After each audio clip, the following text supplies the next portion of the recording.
Welcome to the Blackout Show, presented by the Guillen Grid, a show about the Chicago White Sox baseball, the good, the bad, the ugly. We'll debate what's working and what's not on the south side of Chicago. It's old school versus new school baseball. And most importantly, we're keeping all the receipts.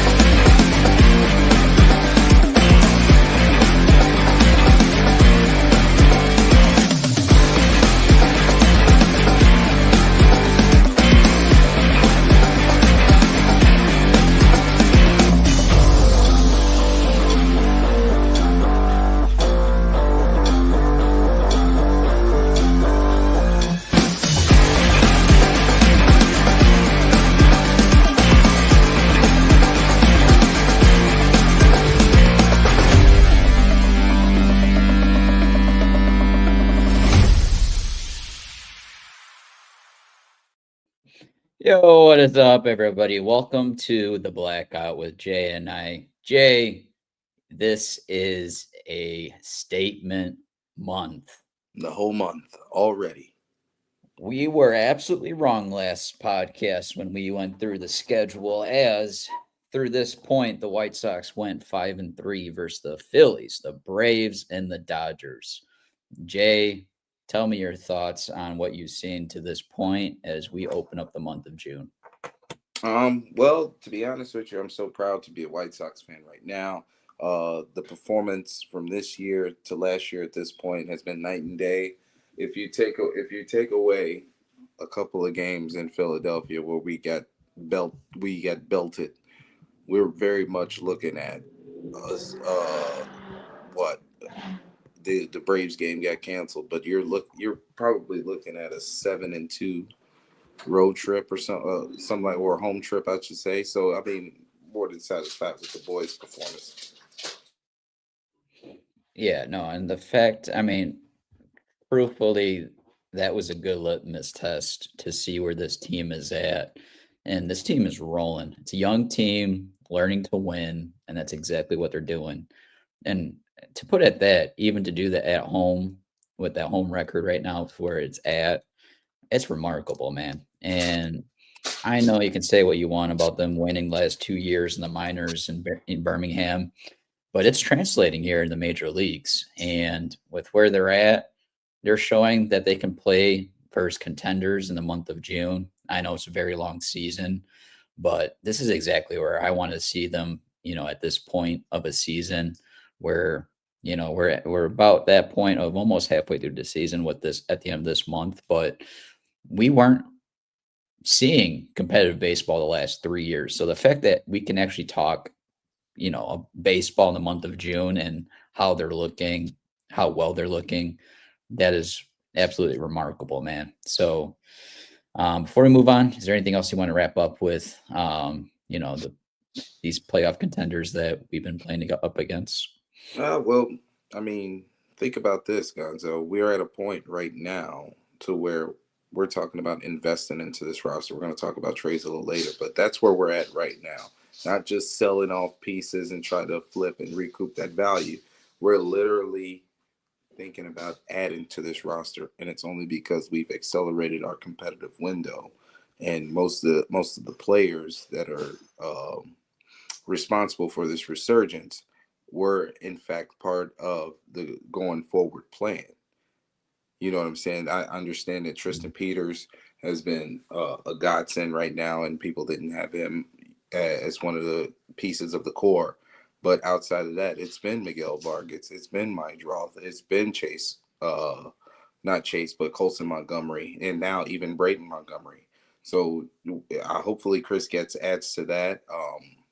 I'm just really excited because once you start putting these series together, like the White Sox in the last 28 games are 24-4 at the crib. Like, that's not by accident. You want to see the pitching get a little bit better at the rate, but you can't fault for what the boys are doing defensively and with runners in scoring position. So I'm just happy, satisfied. This week, these last 3 series showed me exactly what I wanted to know.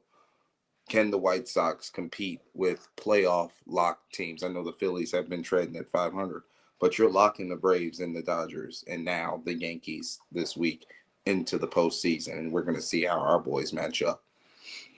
I need to do an update on El Chivo because the curse has been lifted, and I'm gonna come back to that next week with an update on it because it's quite the record.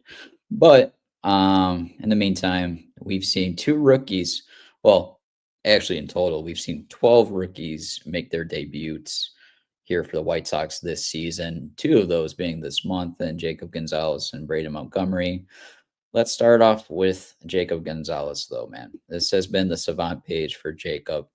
Very young into his rookie season, but he gets on base, Jay. He gets on base. That's the big takeaway. Are you literally trying to be funny? Are you trying to be funny? With how the page is looking, I got to, man. Although I'll be honest, though, the first 3 games, I think he was like batting 300 there for a hot second there, poking the ball in the holes around the infield.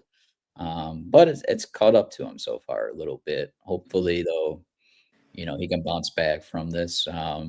I don't want to see him, get challenged to the point where that value drops because how we saw it before, that's a potential piece that, is blocked up in this organization. Even though he does have some flexibility, I do want to see this roster get better in other places. And that was a piece that we were thinking could be moved. And at this rate, who knows? But at the end of the day, as you can tell by the chart, the boy he's got a lot of holes right now in his profile. And that's exactly where, with what we're looking at here, I mean, you can tell obviously by, up top there, the 300 OBA, maybe he's a little bit unlucky. But again, he's got to get that pumped up a little bit. There's holes all over that profile. And from an organization that likes to cut the K percentage and the chase rate down, and at least he has one thing working out of a 3-out profile in the walks. But again, that's not enough. If you can't improve that, you're going to be on the bench or worse. Or worse. Yeah, no, you're exactly right. And, we talk about the state of the White Sox right now from a buyer's standpoint. You can't, at this point right now, Gonzo, you can't let Jacob Gonzalez stop you from making a deal because his name's in it. Yeah. Next man up. Better news, actually. Braden Montgomery. And a lot more red. A lot more red. And MLB Central was giving him the comp to Michael Brantley, which we've heard that before when he was drafted by the White Sox. But the fact that since his debut, now it's being talked about in that light again, that's good to see because, again, a 2A player like Michael Brantley, that's an awesome comp. That's a guy that you can win with. Not only does his 2-game show up, but the character's there as well. And what I love about this kid is he comes into the ballpark early, leaves late, cleans the dugout. Like, this is a guy that you want on your team, not only from, the talent, but the player as well. This is a guy that once that talent does spark, I wouldn't doubt, give him that money one day whenever it comes. But I like what I'm seeing. Obviously, Jay, you brought it up. I think the only part about this that you want to see more is, again, the walks. The K rate's a little bit high at 25, but still under 30. So he's right at where I would like to see, even though I know it's blue down there. But again, anything under 30, you can take that, as good as it's going to get. Because, again, we see a lot of profiles above 30, and that's not where you want to be. So, again, under 30, he's at 25 right now. If he starts walking more, you could probably see that drop maybe to around the 2021 range. So, again, that will be in the red here shortly. If you can work on those plate discipline, which is a part of the game that those, hitting coordinators and Fuller and gosh, I'm blanking on Thomas's name. Sheldon. There we go. Sheldon. The two coordinators there for the White Sox that, again, they're very prioritizing the 3-out profile. So, but again, walk us through this, Jay. What is this profile from the hitting profile of Braden Montgomery stands out most to you? You are muted, Jay. Usually it'd be you muted, and now it fucking caught me. No, I like the hard hit percentage. It tells me the fact that when he does make contact, the quality of contact is there. That's the key, because what you talked about with Fuller is getting these kids in position to have a plan at the plate. What pitches are you attacking? How are you going about it? Like, if you're down 1-2 in a count, but you're getting your pitch, are you still staying behind the ball long enough to generate a good steady rate of contact? Look at what we don't have his spray chart up here, but as a left-handed hitter, look at how many balls were hit to left field with authority, including the walk-off on his debut. So we're in a situation to where we're having a young hitter, even though he still can a little bit higher than you would like. He's expanding his own. Look at what happens when he does decide to swing the bat. So, I mean, the hard hit percentage, the barrel percentage, he's squaring everything up, Gonzo. And the one thing, if you're going to be Michael Brantley, you're going to have to do a good job of staying behind the baseball and hit and literally a bat. What's his BABIP? Can you give me that 1 second, like on one of your secondary screens? Yeah, now you're muted. So guess what? Double whammy. BABIP, you're throwing me the questions of the night here. No, that's a regular question. You want my thumbs work faster than yours? I could look. You do. While you're looking that up, Jay, you made a great point about going opposite field, because when Chuck Garfien had on Kyle Teel in his pod last week, Teel flat out called it just because he said that, Braden's the type of hitter that you want up at the plate in clutch moments because he's going to come through. And it caught me off guard taking that pitch, driving it to left field. I didn't think that was a part of his profile.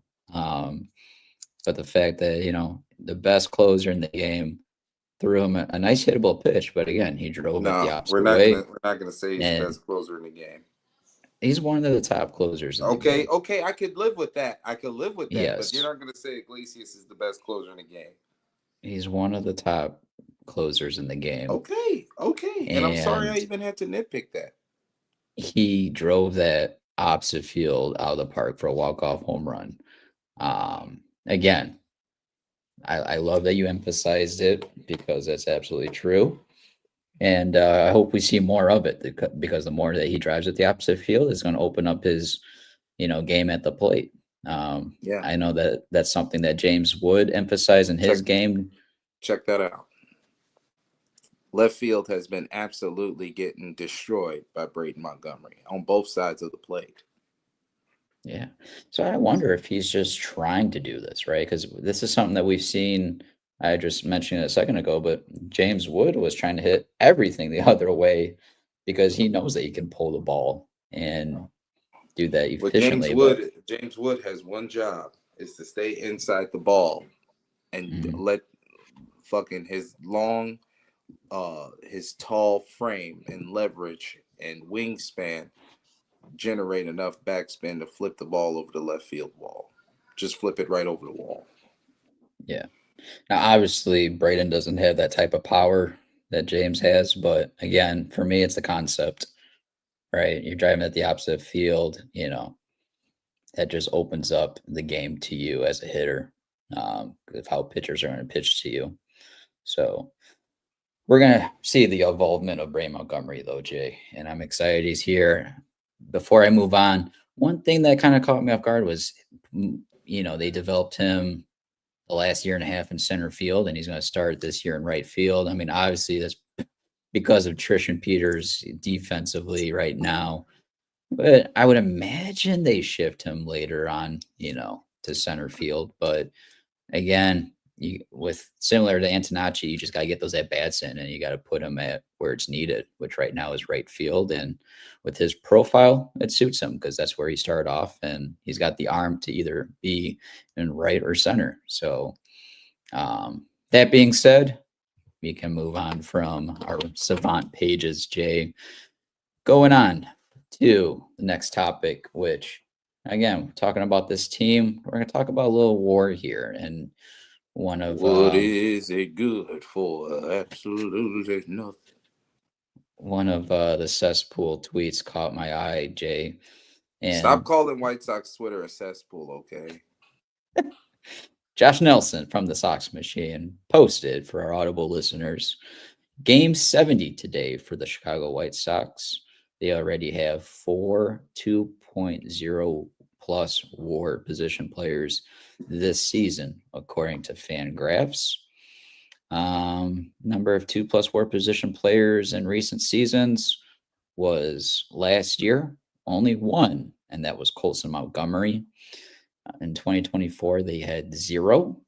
Not surprising. And 1, I'm surprising with his injury stint. He only had 1 in 2023, and that was Luis Robert Jr., which I'm hoping he's enjoying the Shea Stadium crowds currently. But when's moving the last on time you've seen Luis Robert pick up a bat? He's enjoying the Shea Stadium crowd from the bench. So let's transition to the second part of this tweet. Again, going back, he said there are 4 2.0 players, and that is double the amount of the last 3 years. Because again, this season, as we shift to this chart, your first player, again, 70 games played, Miguel Vargas is at the top of the list with 68 games played with a 2.5 WAR and a WRC plus of 141. Kid is on a roll. Great. That is awesome. Below Miguel is Colson with 66 games played with a 2.14 WAR and a 114 WRC plus. So Jay, I'm just going to stop it right here for a second, because what this tells me, again, with Miguel Vargas's WAR, a lot of that WAR is made up from that offensive profile. Then the defensive profile, as you see with that WRC plus of 141, which is a great value. That's way above average for surplus when we're talking WRC plus. Whereas Colson Montgomery is basically the opposite of that, right? Most of that WAR is from his defensive metrics. As you can see from the WRC plus, he's at 114, which is slightly above average. Again, never to say the less, Jay. We are looking for the 2.0 and above WARs when we're talking WAR, and we're going to continue on this conversation because we got another 2 to go. But I just want to point out to our listeners that the vast differences that you see even with those numbers as you look at them. Nevertheless, Jay, remarkable progressions for the both of them. And number 3 of this list, I know he's been injured, but Munetaka Murakami, 57 games played, 2-point WAR exactly, but a WRC plus of 155. So again, that's similar to the metrics of I was talking about in comparison to Vargas. Most of that comes from the offense, although he has surprised me defensively when he was healthy at first base. But again, awesome numbers indeed for him, and hopefully he comes back in the month of July because he should be around the corner. The fourth and last player is Tristan Peters. 66 games played, 2.0 WAR, WRC plus of 128. So what stands out for me with Tristan Peters, Jay, obviously we know the defense plays, but the hitting side of this, man, a 128 WRC plus, so he's 14 points above Colson. So that tells me that bat is playing for him. And if I remember right, going into that series with the Dodgers, he was batting 300. the last 2 weeks or something like that. So for Yeah. Savannah Banana to be raking right now, that is awesome, man. When you see both games playing for that kid, being at a 2.0 WAR already for his sake, that is awesome. So those are the 4 players with 2.0 WAR and above. Obviously, you see in the chart, Chase Mydroth is approaching it. 67 games played, 1.5 WAR. I think he'll probably get there to 2.0. What to the 2 point? Yeah, my draw and there's an outside chance for Antonacci too. Yeah, and Chase Mydroth is at a 109, so he's slightly above average with the WRC plus. Antonacci, again, 51 games played, 0.7. He's got a little ways to go. But like you said, I think the defensive capabilities that he's progressing out in left field will, I think, get him there with the bat as well, which is at 117 WRC plus. But again, I think those, what we got? 5. That might be 6 players that will get there. We haven't seen that in probably over a decade where you have 6 players getting to 2.0 WAR. But even, I want to talk about Graycheck later because that might be a guy you might be able to flip as you see. You're talking about might. Hopefully, man. Hopefully, because if he keeps this up, it's a definitely. But you just never know with the month of baseball to go how things will end up. But again, Jay, does anything stick out to you since we're on the topic here? Antonacci's turning into an RBI machine. He should have 2 home runs right now, 17 RBIs. At the top of the order, you're not going to expect anybody to drive in that many runs because they're the table setter. But look at what he's doing when he comes up with opportunity. Give me a second. I'm going to pull up his runners in scoring position. And 9 stolen bases for him. Yeah. Wow. He plays with his hair on fire, bro. Mm-hmm. Both him and Vargas he's giving you everything. Yeah, I wish they would have added walks into this graphic for the sake of the conversation. But, Jay, this is awesome, man. I mean, it is awesome. Depending on how things go later in the season, you might be able to replace Graycheck with Braden when he gets some games in there that are comparable for the sample size here to replace him on the graphic. But yeah, man, this is true progression. We talked about last show with progression in the MLB. But again, this is something that is in the right step forward here. And not only do I need to see this happen through the full season, but happen hopefully again next year, because we need to, for as much positivity, Jay, that we can go off on. Yeah. I think it's extremely important that we need to hold a standard here, because as much as I want to praise them and go extremely optimistic, we've been here before, and I don't want to be. I want this to be a one-season wonder. I want this to be sustainable. I do feel like with the way that things have been progressing, that it is sustainable. But again, that's up to this organization to prove it, at this point. You pulled up. Sam Antonacci is slugging 548, with runners in scoring position. So he's literally giving you the best at-bats that his profile can with runners in scoring position. That's with being your leadoff hitter at that. So that's just a testament to what the bottom of the lineup is doing. Tristan Peters and company. They're literally feeding a little beast. Is Sam Antonacci Scott Podsednik? No, he could be better, more better. Because what do you want? Do you want Antonacci's run creating, or do you want Scott Podsednik's 20 extra stolen bases? Now, mind you, there's a lot of runs to be scored with those 20 extra bases, but that means that Sam is going to be a little bit lighter in the bat, and that risk production is going to go way down. I think Antonacci is. I think we might have a Paul O'Neill type hitter. Yeah, especially if those quick hands pays off for him going forward here. If we can see more of that pop out of him, it's possible, man. It's possible.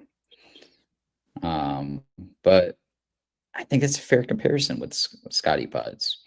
I just like, for example, Paul O'Neill was a bigger guy. Like Sam, look at this year in let me see. Look at this year in 1989 for Cincinnati. 15 home runs, 74 RBIs, 20 steals, 276, 346, 446 with a 792 OPS. In right field and center field. What about this year? Hold on 1 second. Because I think Antonacci's power is in the 15 to 18 range. Like 1991, Paul O'Neill had a career high in 28 home runs, 827 OPS. I mean, it might be much asking for 820 OPS, but with the rate that he gets on base, and if he could slug 440, 430 with the amount of base hits that he can just generate, I think he could scratch an 800 OPS but the key is he's going to have to hit those 15 home runs. So we're just going to have to see what it looks like in a stretch where he's selling out for power. You can look at Nick Markakis' numbers too. That's if he could give me a Nick Markakis type of career, Gonzo, chef's kiss. Chef's kiss.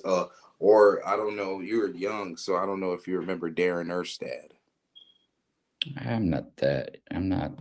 Stop it. I remember Darren Erstad on the Sox. I'm just saying, Gonzo. You're not. He had some blunders. Look at my hoodie. Old heads. Old heads. So, Jay, you like to say this more than I do, but I need to see more, Jay. That's cool. You're going to see more because Antonacci didn't get called up to sent back down. Listen, we're going to see plenty of Sam Antonacci. He's a Italian bull right now, going off right now. Jay, he's here for the long term, Jay. Yeah, long haul. Like, you better hope he doesn't take advantage of the short porch in New York this week. Oh, it's coming. Yeah, those quick hands, they're going to be seeing a lot of that. We're going to pull action. Pull action. We're going to preview this Yankees series a little bit later in the show, but I don't think the Yankees defense is ready for the type of pressure that the White Sox can put on them. You know who wasn't ready? Who? Derek Hill.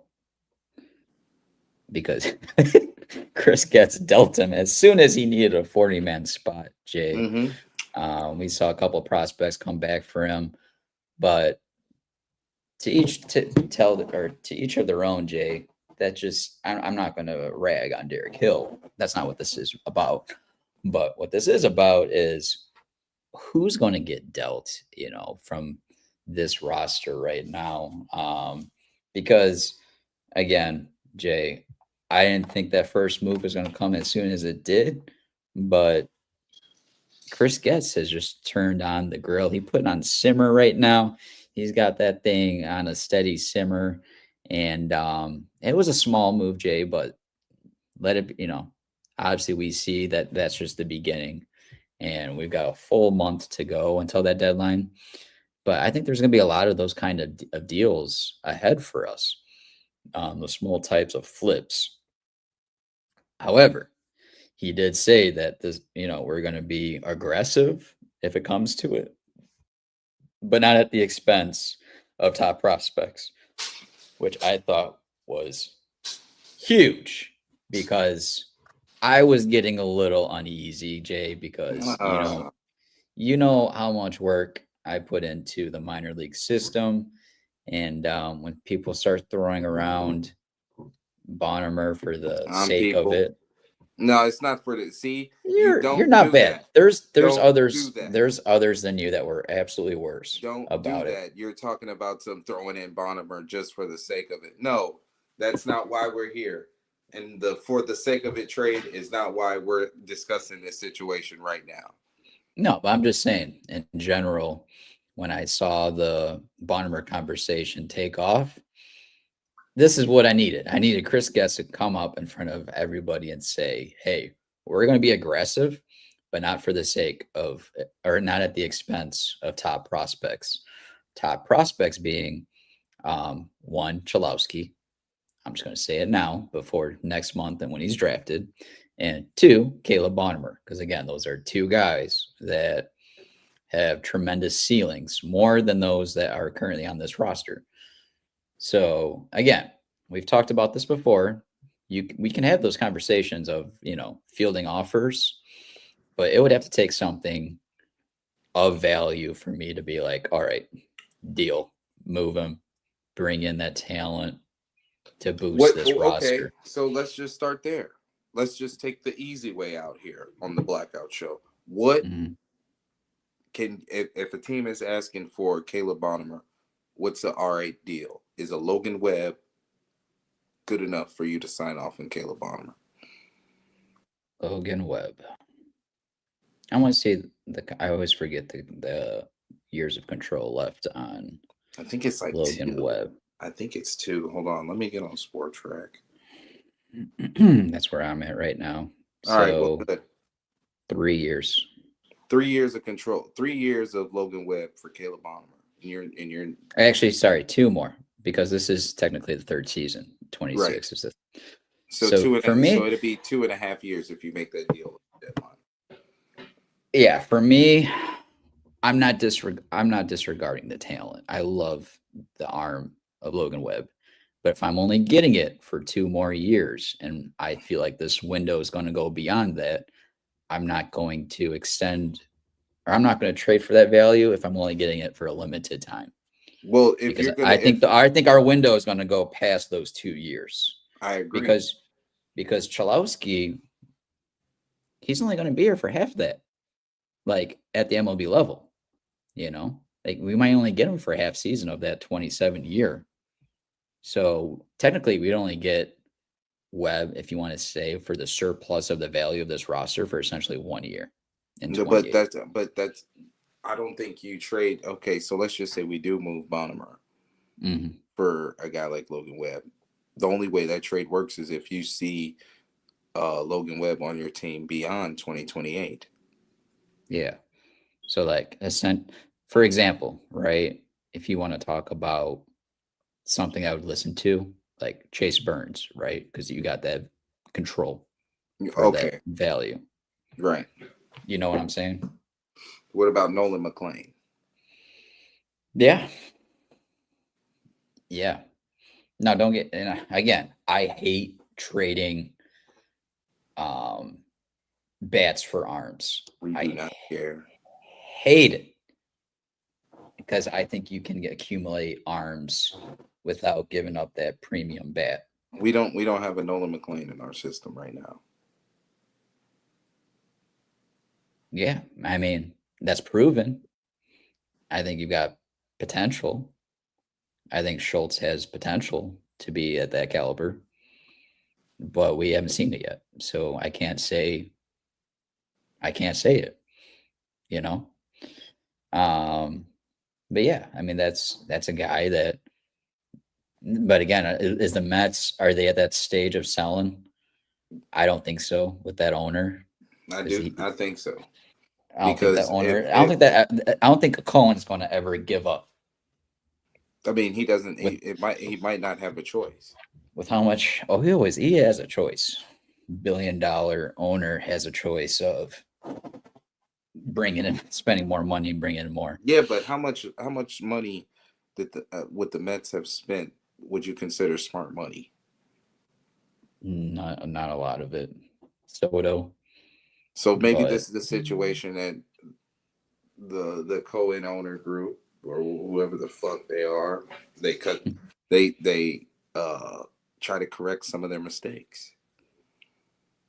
I mean, they're going to have to do something, Jay, right? Because you're going to have to find a way to disperse money so that you can kind of reconfigure it, Yeah, because I mean they're not going to cut payroll, And but I they're know gonna what have you're to getting at. I know what you're redistribute. getting at, and we're going to get to that Redistribute. later.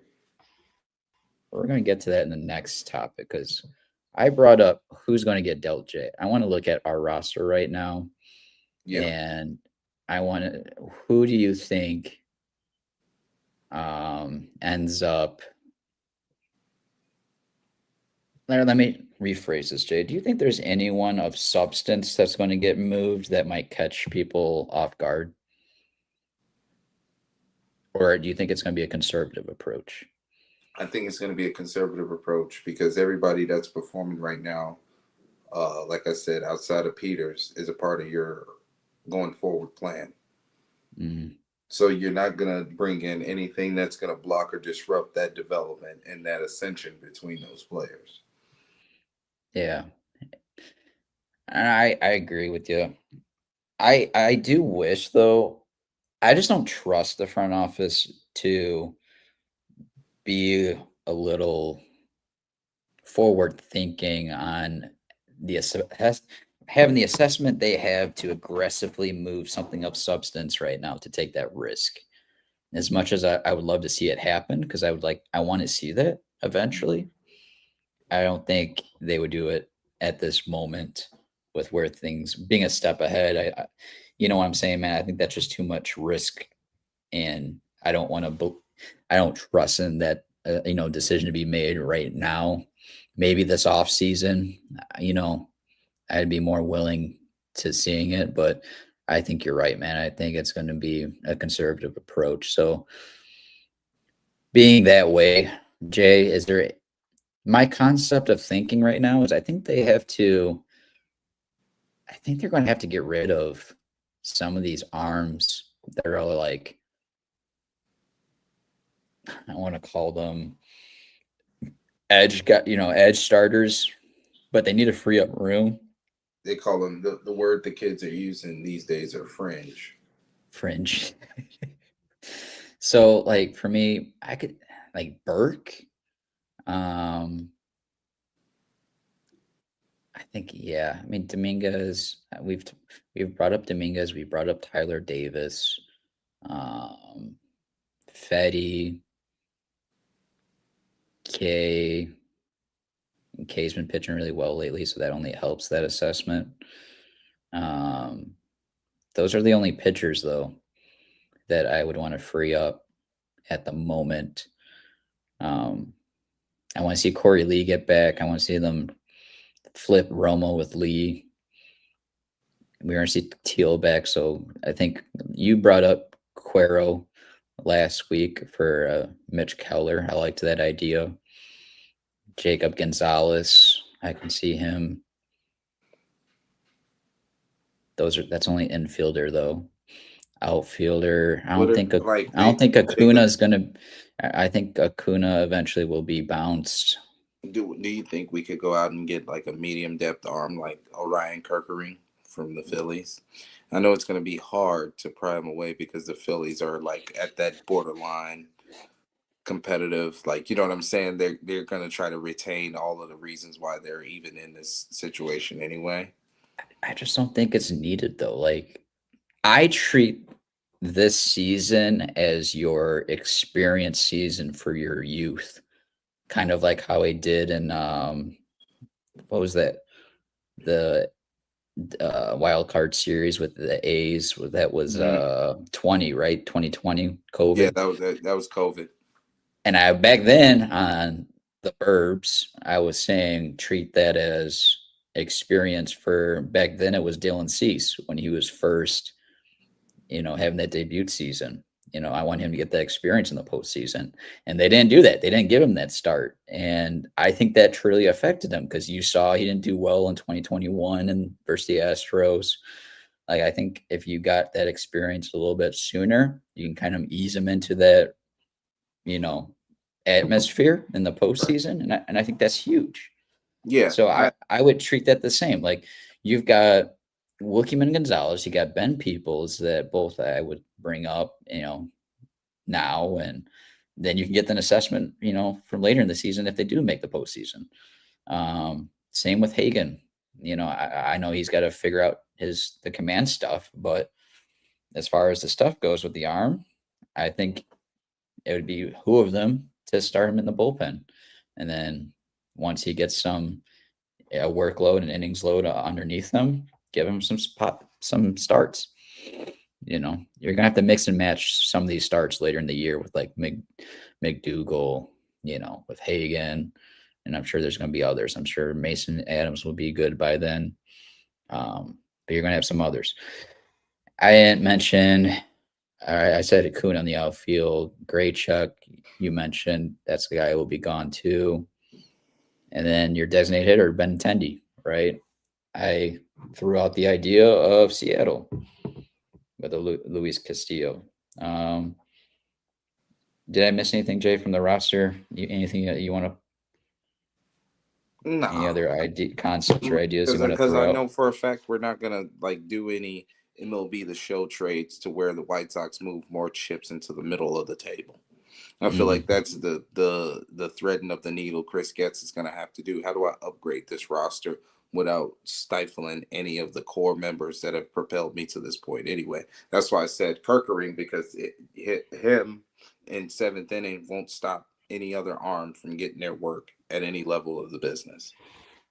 Yeah, and truthfully, if there was something of substance that I still go back and forth on Davis Martin. Like I think if let's just say you do flip like a Benintendi for an arm, like a veteran arm, I think that kind of does open the door for a potential, of that caliber flip flop, right? Where you take that same value, but you get someone with more control back, Mm-hmm. Yeah, And I think that should be a conversation. Um, Again, I don't know what that's going to look like though, because I don't know what, I'm not the one answering the calls right now in the front office to give you some good comparisons that are reasonable, Um, I cut you off there. What were you gonna say? like even in division trade, like what if the White Sox try to poach Jack Flaherty from Detroit Tigers, who are literally not going anywhere? Yeah. Oh man, Flaherty. If this was Flaherty of like, what was that, year and a half ago, that still had some in him. He's Yeah, I been mean getting, the K per nine is still there. It's just yeah. the once a month blow up that you that you just want to avoid. Because I look at Jack Flaherty on the same plane as fucking Jordan Hicks, where the value is there, the control is there, but at the same time, these are very volatile guys. Yeah, no, I like what you're saying there. And KJ brought up a good point. He's talking about Detmers, Jay. So that's actually where I was heading next, No, Jay. The conversation of trade deadline targets, Jay. Um, which let's first say this. What are targets you feel is there for the White Sox right now? What would you like to see this deadline? I want to Just see more. Like just like on a profile standpoint, I need more right-handed OPS. Like before the show started, we was talking about Casey Schmidt from the Giants. Like that's Mhm. just right-handed OPS that you could plug in. That'd be a great Benintendi type trade. You get that money off the books, Benintendi plus somebody, you get Casey Schmidt and probably a prospect in return, like a top 30 from the Giants just to get that value back. But Casey Smith could play left field, first base, second base, right-handed bat, slugs, versatile, everything you're looking for in a position player. Because if you look at a guy like Christopher Morel, who has no fucking value, that does the same exact stuff as Casey Schmidt, right? You don't want to get buy low on Christopher Morel because you don't want to pay the mid-grade price for a guy like Casey Schmidt. I feel like Casey Schmidt is a great guy that the Sox could target. this deadline. So you're looking at bats and what else? I mean, because the catching situation is good. You don't really need a shortstop, fourth outfield. The team is a good defensive unit to the point to where you don't really got to worry about the fourth outfield. I'm just looking for that insurance slug. You can't have too much slug, and I don't want, like you said, you want to have some of the kids come up and make starts, pitching high leverage. You don't want to bring too many arms to suppress that around, So yeah, basically just the right-handed OPS as a isolated metric. That's what I want to see the team improve on. Yeah, I'm looking at least one arm. I want to see one controllable arm and a player flexibility, because I feel like at some point, Tristan Peters, I think the means is going to, the regression to the mean, as I like to say, Jay. And I think that's coming for our banana boy eventually. And Yeah. I want to be ahead of it. I want to see them bring a comparable player to that of like Braden Montgomery, right? Something of substance. And let's get into it, Jay. Trey, the teams that I'm going to target right now, it's very early. We're a month out, so there's not a lot of buffer room to choose from, right? I only see 3 teams that I would deal with. Actually, I don't even think you can look at, I said 3 because you can technically, consider the Rockies, but at the end of the day, I only say it's 2, the Angels and the Giants right now. Okay. Probably, within a month that will increase because we'll see the standings a month from now, and there's going to be more teams included to this. Both where they're at right now, I think those 2 teams, you can start to look at what they got. KG brought up Detmers. A lot of people are talking about Detmers because of the advanced metrics. However, I just don't see it, Jay. Like, talk with what you want about the advanced metrics, but I'm more of an eye guy, and what I'm seeing, Yeah. I'm not excited about Detmers, and I wouldn't give up assets for him. But I get it. He's got, you can say 2.5 years of control. This is like the same thing about the Logan Webb situation where we know Logan Webb's a better pitcher than Reed Detmers. So it's yes. like, if I'm going to be in the same situations, why won't I try to maximize that value? Yeah. And there's one arm no one's talking about, but I when I was looking at their rotation, I picked up on someone that I'm like, you know what? If I'm going to give assets for, I want to get the high side of this. And it's not a hitter. I saw someone throw out there Joe Adele as well on Twitter, but again, that doesn't do it. That doesn't move the needle for me. Yeah. So, Jay, what about this? What do you think about this? Lefty Sam Al-Jahari, is it? From The the Angels? lefty.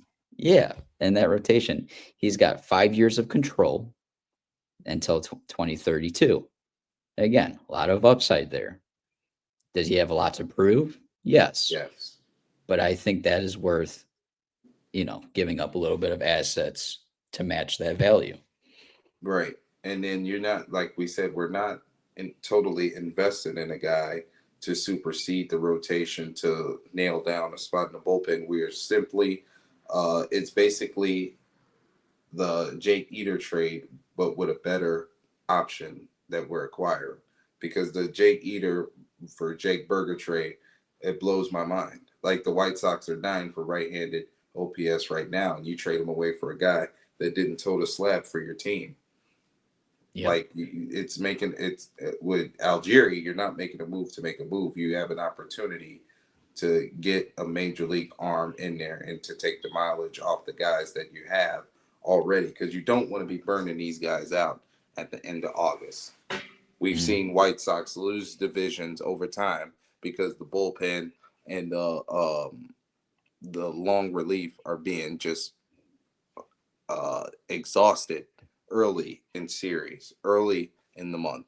So Algieri, he could eat up a lot of innings, Gonzo, in a short amount of time. And he's got a little bit of that World Baseball Classic, production to begin this year. That, again, if we make it to the postseason, again, it's not World Baseball Classic is not October baseball, but it gives you a little bit of taste of it, right? And that's what I like to get out of, at least Al Jahari. Again, with that control that we got him for, that would fit the window that I'm talking about going Yes. forward. Joe That's really it Adele for is the. only Joe Adele is only slugging 402, by the way. Pass. That does it for me for the Angels. So that second team I'm talking about is the Giants, and there's two players that stuck out to me. You actually brought up Casey Schmidt before I could touch on him, but again, that's a guy of at least Pause. that's a guy of at least 4 years of control. So he does fit the window that we're talking about. On that same conversation, I know Jay, a lot of people brought up Logan Webb, but for lesser value, a guy that I wouldn't mind seeing what our pitching staff can do with him would be Landon Rope. 4 years of at least of control on Rope. He's got the stuff, but what can we get out of him? And I don't think it's going to cost you as much as, again, with you brought up Logan Webb. And again, I think it'd be worthwhile if you want to make things interesting, take a shot on a guy like that. What do you think? Yeah, absolutely. I mean, he hasn't been shot out of a cannon. Like, he didn't have the start that, Nolan McLean has, or he's not on the level of Chase Burns. But you are getting a controllable right-handed arm that can start for you, can come out a long relief. He could do a lot of different things that Will can ask him for. Another player that I don't know if he's hurt right now since we're on the Dodgers. Helio Ramos, a great guy to have in that super right-handed platoon situation. Uh, Basically, an upgrade over the Austin Hayes niche on your team. Upgrade on the Derek Hill niche. You don't need this guy to be a Gold Glover, Gonzo. What you need him to do is wear a couple left-handed pitchers out uh, over the course of a 3 to 4 game series. You can platoon him and Antonacci out there in left field. Absolutely. I like that, actually. I like that a lot. So again, those are the guys that stuck out to me, at least with these two teams I brought up. I know I brought up the third, the Rockies, but I think What's up, Joe? What's up, Joe? I blew up Twitter yesterday talking about Max Meyer, even though I brought them up last week on the show, but I threw it up on Twitter for the second time and it kind of exploded. So I think that's the arm that I think to this point stands out the most. If I was to give up assets for it, I would do it. But again, I wouldn't do that for Bonnemer. But that's an arm to me that whether, he's at the top of the rotation, he might end up being like a 2 or 3 guy in the long term. But I think that'd be of value that would be worthy of to go after and be aggressive. Yeah. Because even though we love Caleb Bonnemer as a prospect, we can't take him off the table if somebody's going to present value. That's where I'm at. Like, I love all these prospects, but I won't let them stop them. I won't let them stop me from getting a deal done. And we are at that point of the show, Jay, where we have New York upon us. We're going to face some good pitching, too. Sox hit the road, Jay.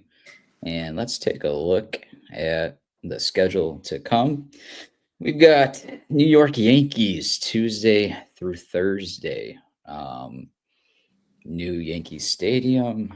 Let's see. Tuesday's matchup with the Yanks is Davis Martin versus Garrett Cole. Talk about Bonnemer, man. Bonnemer's the one that got nailed by Cole when Cole first began. He deserved it. You shouldn't. Bonnemer hit a ball down the street. He showed his that power he has. Wednesday's matchup is looking like K versus Rodon. Thursday's matchup is Burke versus Weathers. I think the White Sox come away winning that game 2.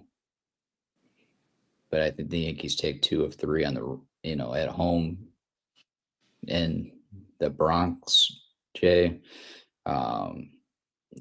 Garrett Cole has looked good since his start with the Yankees. The velocity is back with Garrett Cole too, by the way. Boys and girls. He is back. I know Weathers got touched up his last performance, but he's got good stuff too this year for the Yankees as a lefty. So that matchup that he hasn't been going deep in games all too often. Yeah, I have a feeling though that he's gonna have a good day, and I think the Yankees take 2 of 3. I'm trying to think here. Anything with the Yankees that stand out?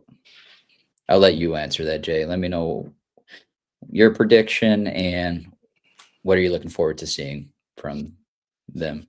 Well, I think I got the White Sox winning 2 out of 3, and I'm gonna tell you why.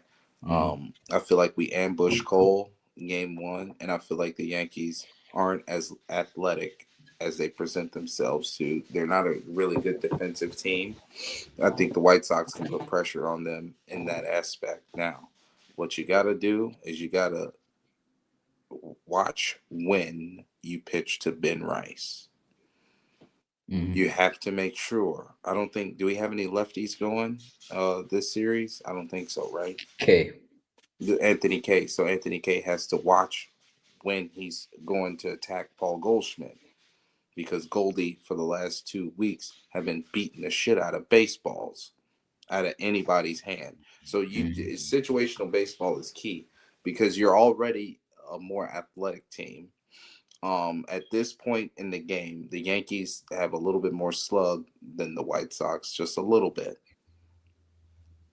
I like Colson Montgomery in this series because you're going to face 2 lefties that throw strikes. Like, even though Carlos Rodon exhausts his pitch count, it's due to the fact that it's a lot of foul balls to where you can't square them up.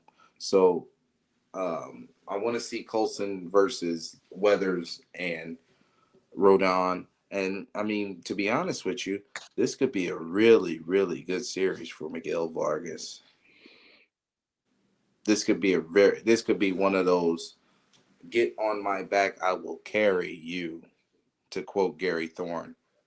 This could be a Miguelito series. So I think 2 out of the 3 from the Yankees, and the Yankees middle relief don't scare me. I mean, at the end of the day, their bullpen is made up of Camilo Doval, who is highly inconsistent, and David Bednar, who is just an American hero. David Bednar, he could get got too. A good closer, but he can get got, Gonzo. Camilo Doval will put you on first base if you let him. And Judge is back, right, from the injury? No, we're not seeing Judge until August. Yeah, why don't they have him on the IL yet? I don't know, because maybe Aaron Judge is in our fantasy league and you're not letting the Yankees manipulate the IR either. Oh man. Well, Sox been playing great baseball, man, versus great teams. So it wouldn't shock me if you're right, if they do take 2 of 3 in New York. It's very possible. I think all games are going to be close. I just think Yankees at home will take 2 of 3. But like you said, it wouldn't shock me if I'm wrong, because clearly I was wrong last week. So again, hopefully I'm continuing to be wrong. Is that really coming out of your mouth, Gonzo? Yeah. Follow up the Yankees series this week, Jay. This upcoming weekend, Sox come out here to Detroit, play the Tigers, and Tigers are starting to get healthy now with Scoobo coming back, and hopefully let's look at the matchups here. But hopefully the Sox can keep them in their place because I don't want to see the Tigers get hot later in the season, and I don't want that to start now. The Tigers are dead, bro. So Friday is looking like Scooball versus Fetty on Friday. Saturday is looking like Montero, and Sox haven't got anyone posted for that game. Probably a bullpen game. Sunday is looking like Davis Martin, and Tigers are undecided. So based off of that, a lot of undecided later in the week. But the only thing that I don't think the Sox sweep them. I think they might lose the first game with Scooball, but I think Sox take the next two and take 2 of 3 in Detroit. What do you think? What do you think, Jay?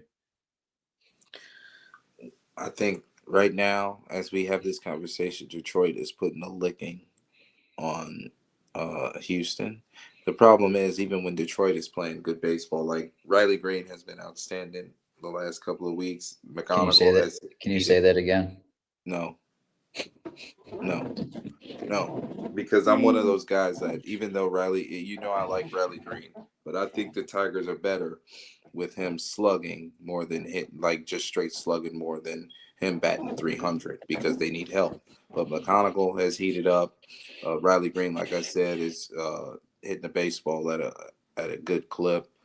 Dylan Dingler, one of the best baseball players in the league, like pound for pound, defense, offense, baseball IQ. Dylan Dingler has to be on your short list.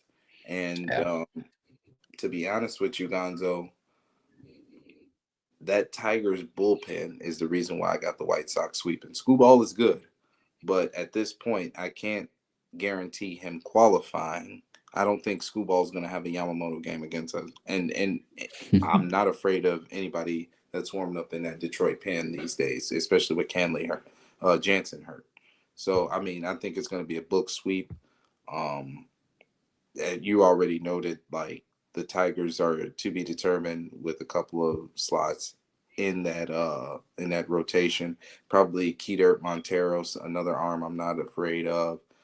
It could be Jack Flaherty in a flash start over the weekend against the Sox. Like, I'm not losing any sleep, Gonzo.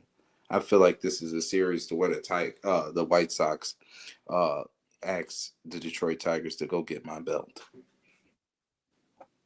Yeah, it's going to be a sweep.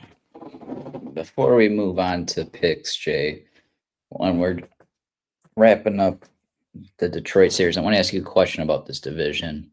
I want to reemphasize this. This is 162 long season, right? But none of us thought that the White Sox in June would be at where they're at right now. So, Jay, out of the division right now, with Cleveland losing Jose Ramirez, what's your thoughts? What team do you think at the end of the day will be that team that will make this interesting with where the Sox are going right now? How do you think, looking out a couple months from now, how do you think I still think that's who are we sweating? I'm still sweating the Tribe. They play the best brand of baseball, and they have the best starting pitching in the division. Like, even though Jose Ramirez is gone, what if just coincidentally Stephen Kwan remembers how to hit a baseball? What if Manzardo gets absolutely hot like he does? Remember, even though Chase DeLauder is banged up right now, he has been known to hit in streaky stretches of the team too. So I'm still the guards are my boogeyman. And by the way, Kate Smith, outside of Mason Miller, is the best closer in baseball. The best reliever in baseball. Yeah, Cleveland will be absolutely in it. I think you can say the same thing with what you said about Kwan as you can say with the Royals with Michael Garcia. If that's a guy that figures it out, that provides that top of the order again, with Bobby Witt, we're seeing Caglione started to turn it around. I think the same thing with even Carter Jensen. If that's a guy that starts to spark again, like he did in his debut season last year, I'm saying Garcia and Jensen. If they get rolling, that's a lineup that can make things interesting too. Yeah. Carter Jensen cooled off a little bit the last 2 weeks, but it looks like he's starting to pick it back up. And if the wild card people are talking about, what if Cags give them a good month of baseball? If Cags gives the Royals a good month of baseball, it could be trouble because they're going to be without Vinny Pasquantino for quite a bit coming up on this quarter of the season. So they're going to need to recoup that production. They're going to have to get that production from somewhere. They've been getting some good at-bats from Lane Thomas, but how long can you count on that? Yep. Now that Code 9 jumped in here and wanted to correct you on Neuron and Iglesias, which we talked about Iglesias, Jay. He spelled Iglesias wrong. I'm not putting that out there. He spelled Iglesias wrong. There's one point I want to add that you talked about with Cleveland. Not only are they sneaky, but they also have depth to their farm system that they can pull some deals of their own, to accumulate more talent. We might see that too, because again, that's a team that is hungry as well in this division. So, Jay, good division talk with you. Let's look at picks to click, which I won this week with Miguel Vargas. Oh, you're modest going into picks to click this week on a win. I'm proud of you. Listen, man, it's been rough lately. I haven't won. I don't think I won in like a month. So I can't get too excited, man. I got to slowly get back into this because let me pull up the standings. Slavko's got 3 picks. I've got 2. You and OJ are tied at 1. So again, this is a very competitive picks to click right now. Standings. Yeah. That's because Vargas, the team's doing well. Vargas is off the board. Yeah, I mean, if you pick Mooney like Slavko, you get on a roll. Oh, bro, he was pissing me off. It was Mooney Montgomery every other week. So with that being said, I'm gonna go with Braden Montgomery this week. Vargas is off the board. Jay, who do you got this week? Ooh, 2 lefties we're going up against. Let me think. Give me 2. You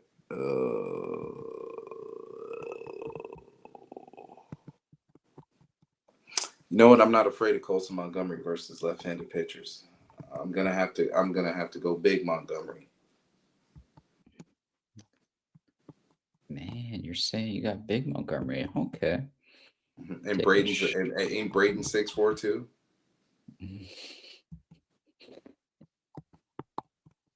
Listen, Montgomery boys aren't short, man.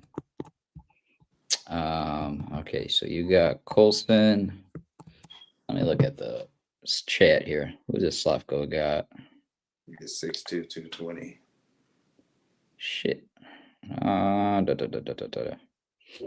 Slavko's got Antonacci.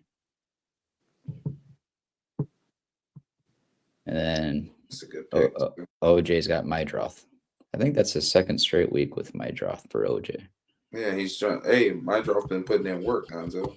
He has been putting in work. Let me type this in real quick. I need Arenado to drive this ball out of the ballpark. OJ Mydroth. Alrighty. So for picks to click, so everyone in the chat is following along and on the audio.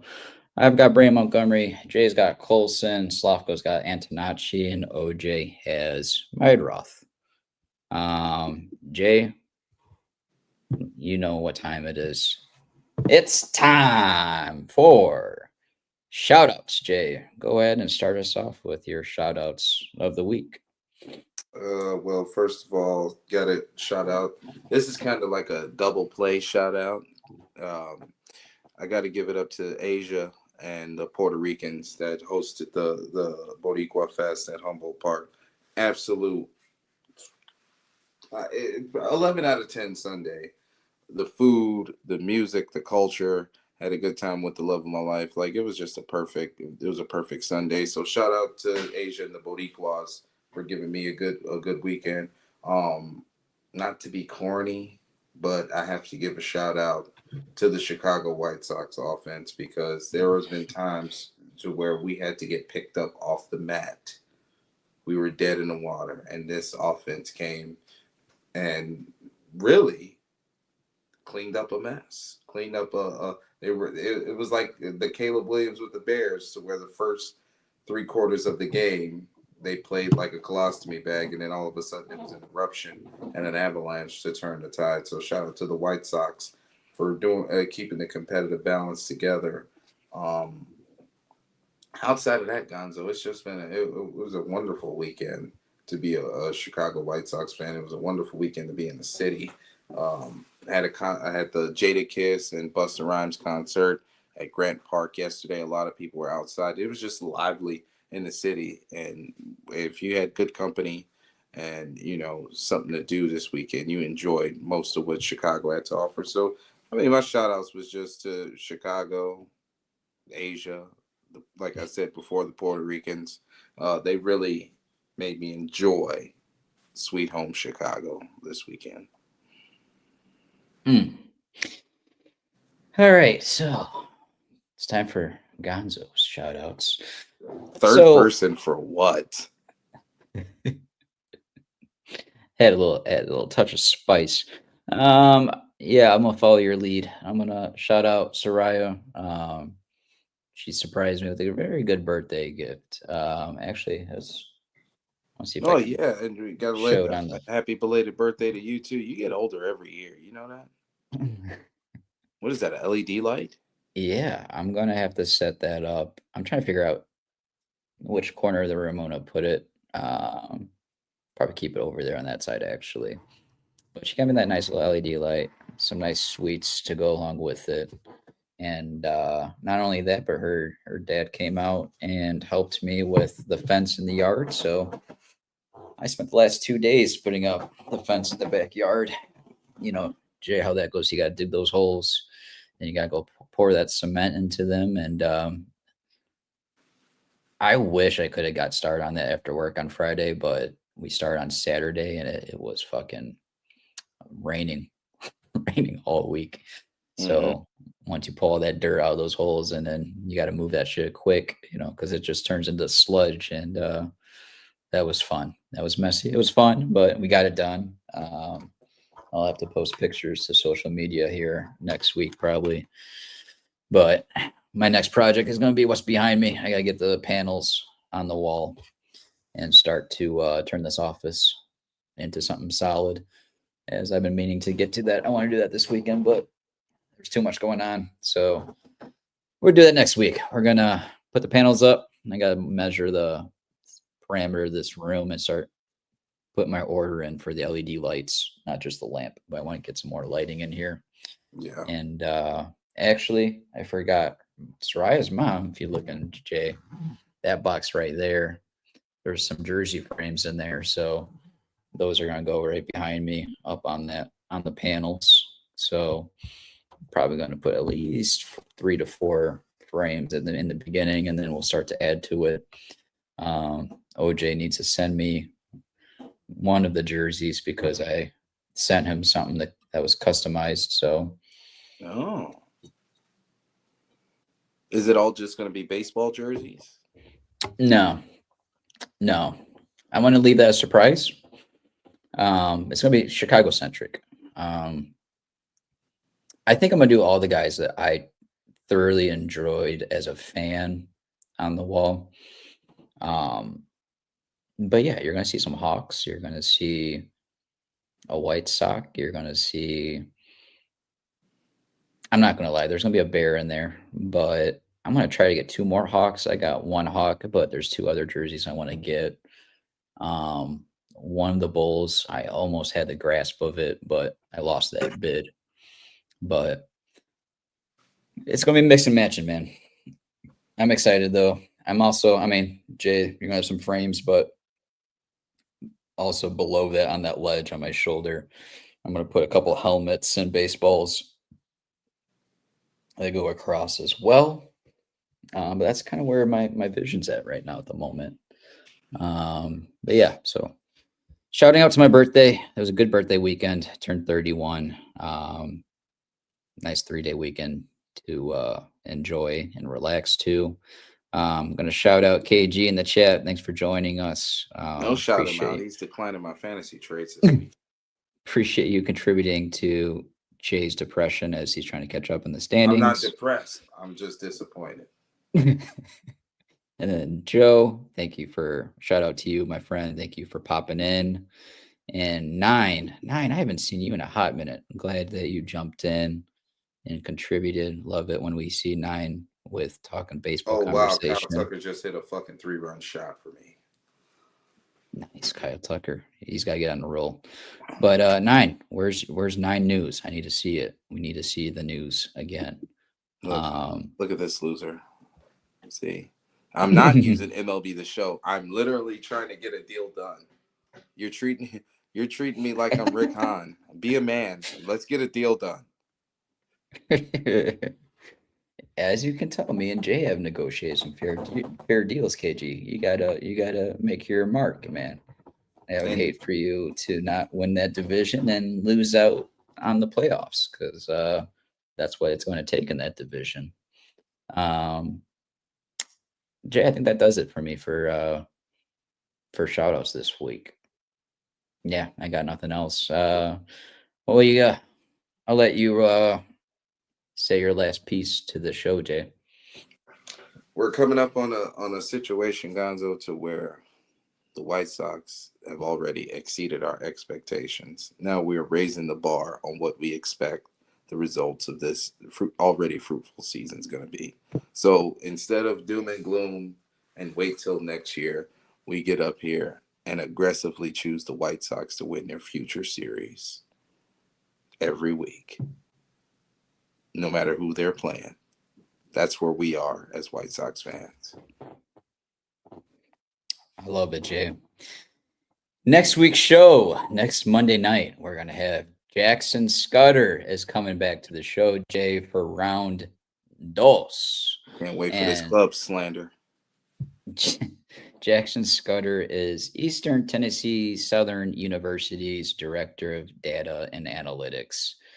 He's our stats guy.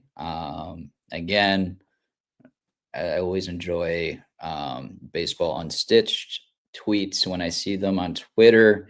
And that's who Jackson also is a part with on their platform. So Jackson's going to be joining us. He's going to be more on the analytical side of this conversation. Jay, I know me and you, we don't go too in depth with the advanced metrics, but glad to have Jackson join us next week, as he's going to be touching upon, I think we're going to do essentially a version of what we did with Elijah with him.